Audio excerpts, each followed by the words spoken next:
ओम शांति। 24 जून 2026। मातेश्वरी जी के महावाक्य। इस कर्म क्षेत्र पर कर्म अनादि चीज है। तुम्हें कर्म छोड़ना नहीं है, लेकिन कर्म योगी बनना है।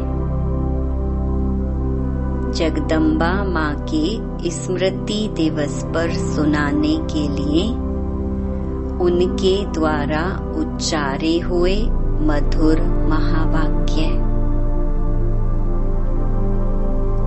यह सृष्टि कर्म का खेत है, जहाँ हर एक मनुष्य आत्मा अपना अपना पार्ट प्ले कर रही है।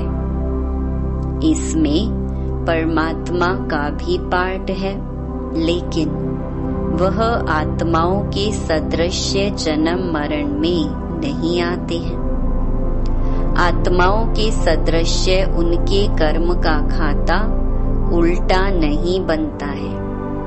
वह कहते हैं, मैं तो सिर्फ तुम आत्माओं को लिबरेट करने आता हूँ, इसलिए मुझे लिबरेटर, बंधन से छुड़ाने वाला, गति सद्गति दाता कहते हैं।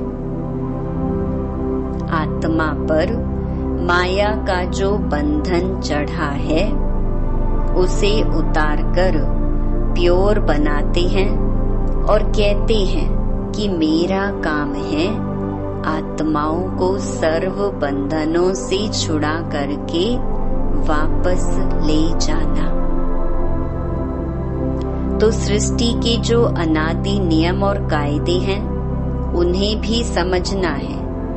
फिर इस मनुष्य सृष्टि की वृद्धि किस तरह से होती है।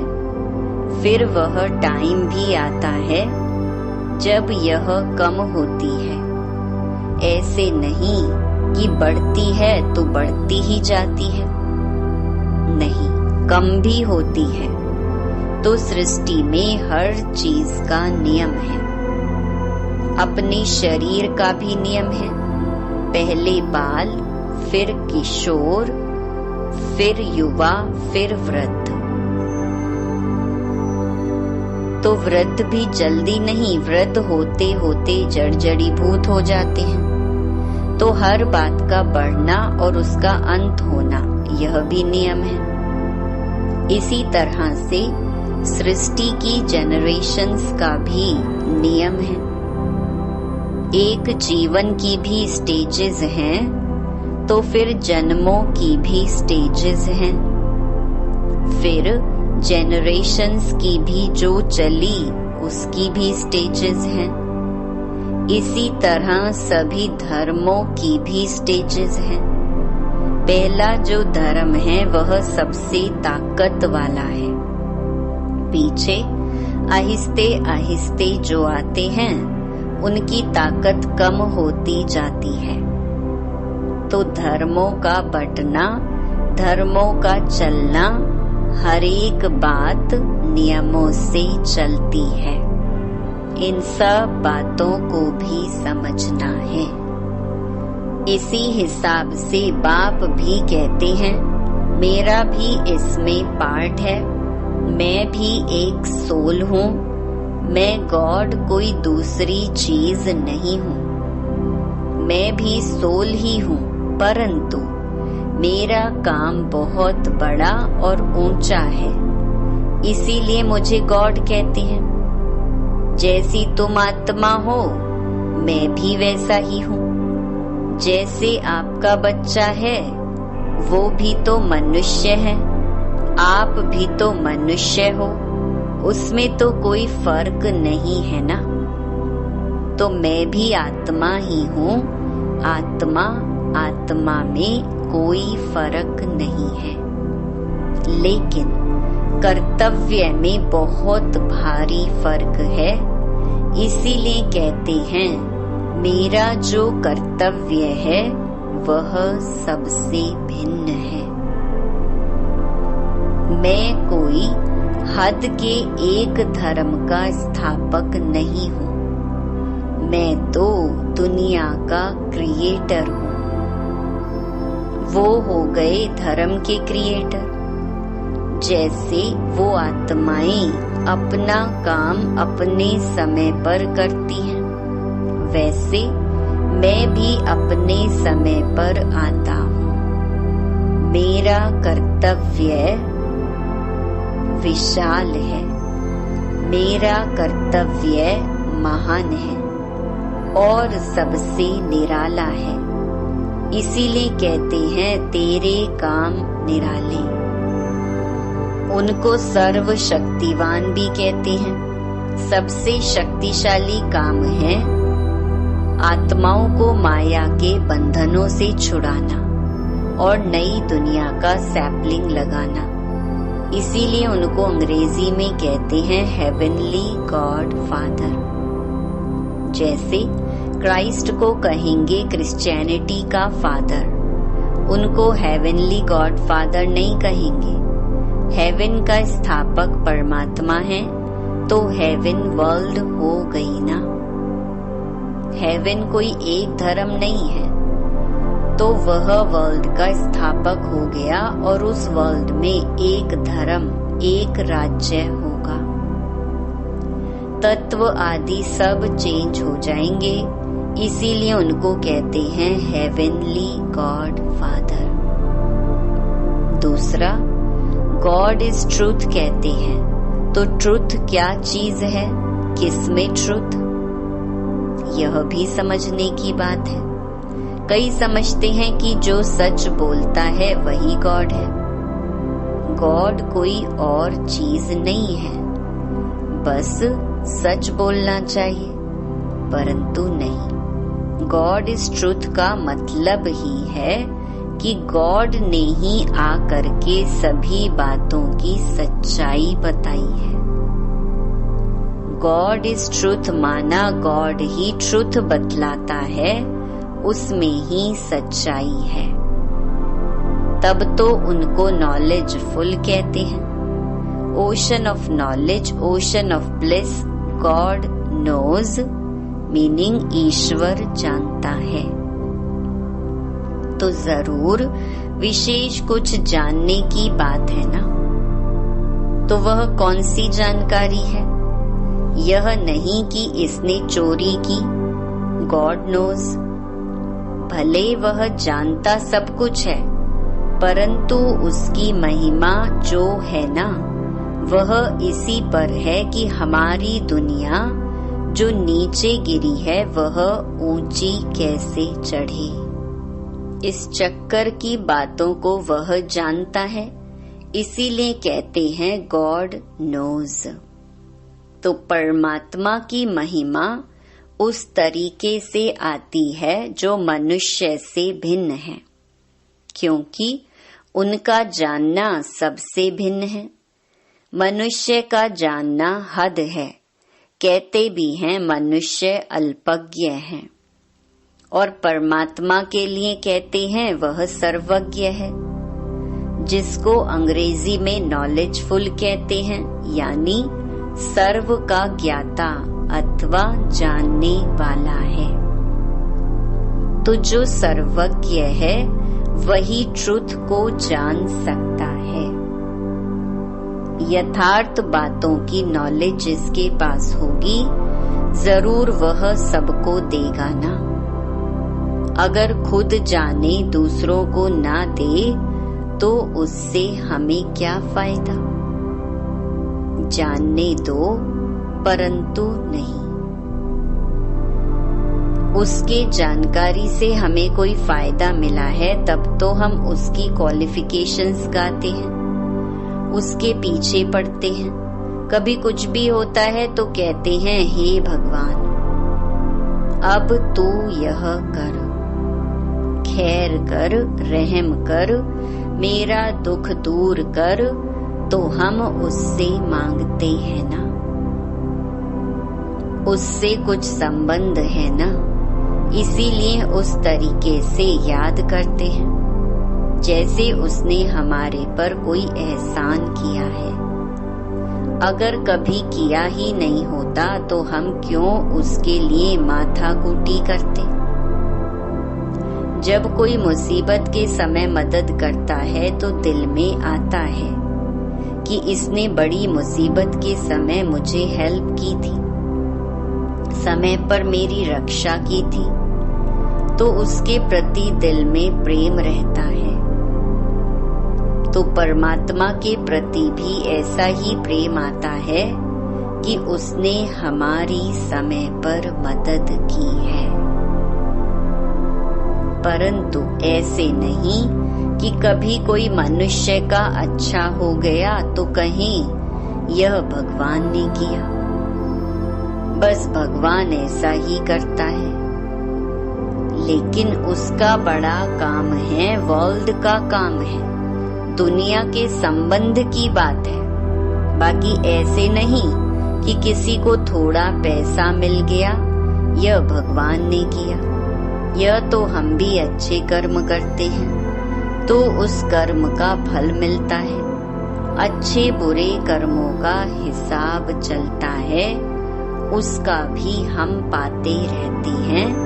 लेकिन परमात्मा ने आकर के जो कर्म सिखाया, उसका जो फल है वह अलग है। अल्पकाल का सुख तो बुद्धि के आधार पर भी मिलता है, परंतु उसने जो नॉलेज दी उससे हम सदा सुख पाते हैं।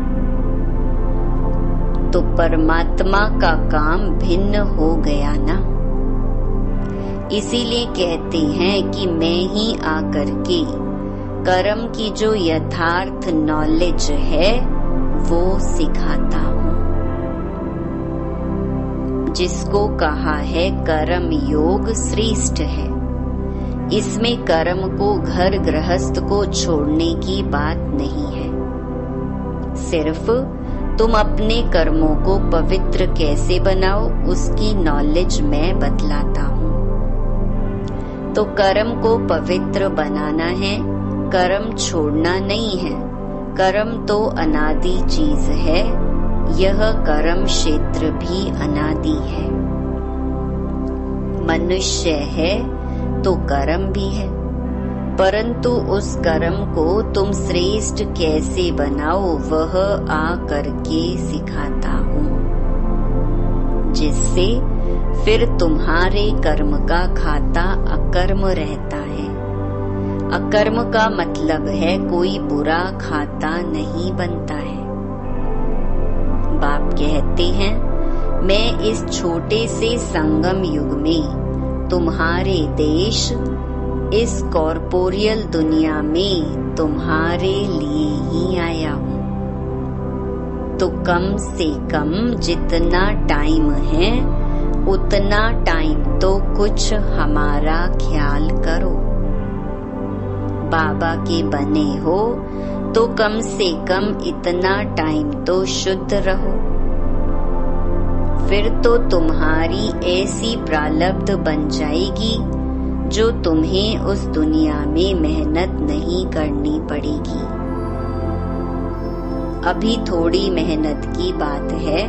अभी तुम कैसे भी करके मर मिट करके भी पवित्र रहने की प्रतिज्ञा करो।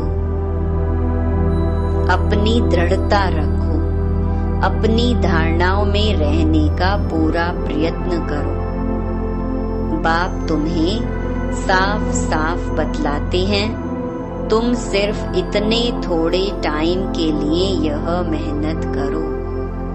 मैं तुम्हें और कोई मेहनत नहीं कराता हूँ। तुम्हें जितना मिलता है उसकी भेंट में कोई मेहनत ही नहीं है। ऐसे नहीं सिर्फ कहते रहो कि मैं यह करूँगा वह करूँगा। दुनिया क्या कहेगी, वह क्या कहेंगे। अरे दुनिया क्या कहेगी, छोड़ दो इसे।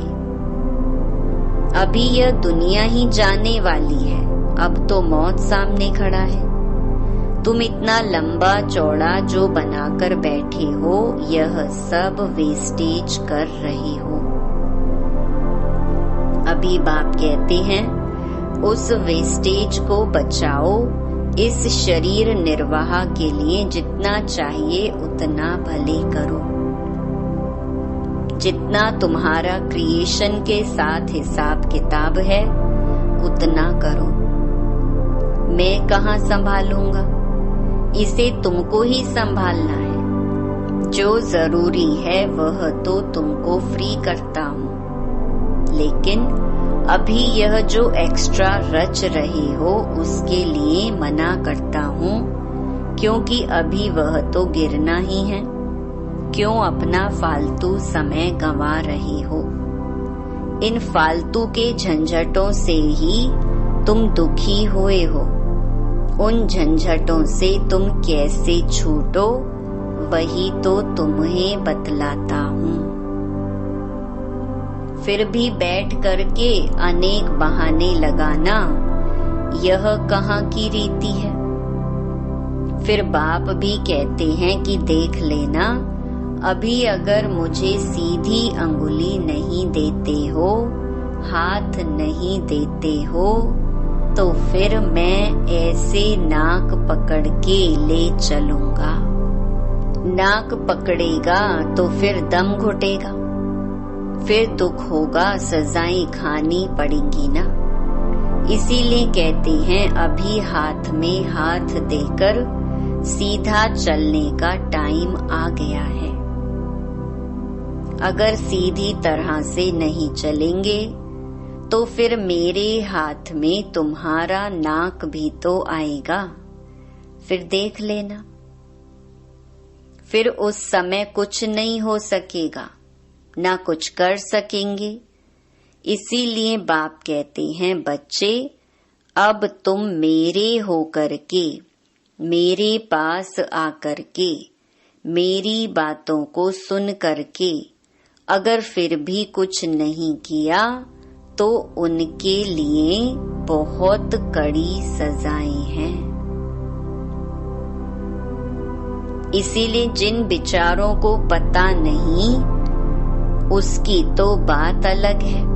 बाकी जिन्हों को पता है, जो बैठ के सुन के फिर इन्हीं बातों में गफलत की, तो उनकी तो खैर नहीं। जैसे 10 गुना फायदा वैसे 10 गुना नुकसान होगा। तब कहते हैं अपने नुकसान को, घाटे को अच्छी तरह से समझो। अच्छी तरह से कुछ तो अपनी बुद्धि खोलो। अभी बाप से बुद्धि योग लगाएंगे तो ताकत मिलेगी। तो इन सभी बातों को समझो, भूलो मत। अभी यह जो समय चल रहा है इसे पहचानो। जरा आंखें खोलो, बुद्धि खोलो और समय का पूरा फायदा लो। अपनी पूरी तकदीर जगाओ। कहते भी हैं जैसा संग वैसा रंग होता है। इसीलिए जिसमें अभी यह धारणा पूरी नहीं होगी तो माया के संग का रंग लग जाएगा। तब तो कहते हैं hear no evil, see no evil, talk no evil. कई ऐसे इविल्स हैं जो यहाँ भी कईयों को छोड़ते नहीं हैं, फिर एक दो के संग दोष में आ जाते हैं। तो कहते हैं ऐसे संग दोष से बचे रहो। ऐसे मत समझो कि संग दोष बाहर है, यहाँ नहीं है। नहीं, यहाँ भी वह घूमते रहते हैं, क्योंकि उनका राज्य है ना। इसीलिए बाप कहते हैं अच्छी तरह से कवच पहनकर रहो। कवच होगा तो उसकी गोली लगेगी नहीं। योग का ही कवच है, ज्ञान की तलवार है। इन सभी अस्त्र शस्त्रों को अपने पास अच्छी तरह से संभाल के रखो। कहते भी हैं जो करता है वह पाता है। यह तो भविष्य प्रारब्ध बनाने की बातें हैं। यहाँ तो प्रारब्ध नहीं भोगनी है ना। यहाँ तो कोई गुरु बन करके नहीं बैठना है। इसमें कोई मिसअंडरस्टैंड ना करे, इसीलिए यह सब समझाया जाता है। तो यह सब बातें ध्यान में रख करके अपने को सेफ रखना है। यहाँ कोई खर्चे आदि की बात नहीं होनी चाहिए। अभी यह सब खर्चा दूसरों के कल्याण अर्थ ही यूज करना है। एक एक पाई भी सब इसी कार्य में लगाना है। अच्छा, ऐसे बाप दादा और माँ के मीठे मीठे बहुत अच्छे खबरदार रहने वाले बच्चों के प्रति याद प्यार और गुड मॉर्निंग। अच्छा प्रश्न, मम्मा हम चलते फिरते योग की ऊंची अवस्था में कैसे स्थित हो सकते हैं? उत्तर, वास्तव में अपनी यह लाइफ नेचुरल योग की ही होनी चाहिए, क्योंकि योग है निश्चय। तो हरदम निश्चय को कायम रख प्रैक्टिकल वह स्वरूप बन जाना है। निश्चय रूप बन कर्मेंद्रियों से कर्म करो। भल स्थूल कर्मेंद्रियां कोई भी कार्य करती रही, मगर खुद को उस ही सुख स्वरूप अवस्था में लवलीन रहना है। आपका चेहरा सदा सुख स्वरूप रमणीक दिखाई दे। कोई भी अशुद्ध संकल्प विकल्प ना रहे। ईश्वरीय आनंद में आंतरिक मगन अवस्था में रहो, तो फिर कोई भी अशुद्ध संकल्प विकल्प की उत्पत्ति नहीं होगी। शुद्ध प्योर धरणी में जो भी संकल्प उत्पन्न होगा वह लोक संग्रह प्रति अथवा अपनी उन्नति प्रति होगा। यह अति मीठी सुंदर अवस्था है जो समय पर मदद करती है। ऐसे ईश्वरीय अलौकिक मीठी प्योर लाइफ बनाने का अब ही गोल्डन चांस तुम्हें मिला हुआ है। तो ऐसी अवस्था बनाने के लिए थोड़ी मेहनत करो। जब हम योग में बैठते हैं तो अंदर में मंत्र पूजा जप आदि कुछ भी नहीं करते हैं। जैसे भक्ति मार्ग में कोई अंदर ही अंदर प्रार्थना करते हैं, माला जपते हैं, मूर्ति को सामने रख फूल चढ़ाते हैं। वह सब कुछ अंदर ही अंदर करते हैं, जिसको मनसा पूजा कहेंगे। लेकिन हमारे योग में हम सिर्फ अपने स्व स्वरूप में स्थित हो सुख स्वरूप बन जाते हैं। अपने मन सहित सभी कर्मेंद्रियों को कंट्रोल कर एकाग्रचित्त बन ईश्वरीय सुख स्वरूप हो जाते हैं। इसके लिए योग का टाइम पर्सनल मुकर्रर है, जहाँ एक टाइम पर बैठकर अभ्यास करते हैं। सिर्फ व्यक्त बातों से नाता तोड़कर अव्यक्त संबंध से नाता जोड़कर रखना है, तो याद सहज हो जाएगी। अच्छा, ओम शांति। वरदान, बाप दादा के साथ द्वारा माया को दूर से ही मूर्छित करने वाले माया जीत जगत जीत भव। जैसे बाप के स्नेही बने हो, ऐसे बाप को साथी बनाओ, तो माया दूर से ही मूर्छित हो जाएगी। शुरू का जो वायदा है, तुम्ही से खाऊं, तुम्ही से बैठूं, तुम्ही से रूह को रिझाऊं, इसी वायदे प्रमाण सारी दिनचर्या में हर कार्य बाप के साथ करो तो माया डिस्टर्ब कर नहीं सकती, उसका डिस्ट्रक्शन हो जाएगा। तो साथी को सदा साथ रखो, साथ की शक्ति से व मिलन में मगन रहने से माया जीत जगत जीत बन जाएंगे। स्लोगन: अपनी ऊंची वृत्ति से प्रवृत्ति की परिस्थितियों को चेंज करो। ये व्यक्त इशारे सदा हर्षित रहने के लिए अपनी नेचर को सरल बनाओ, सहनशील बनो।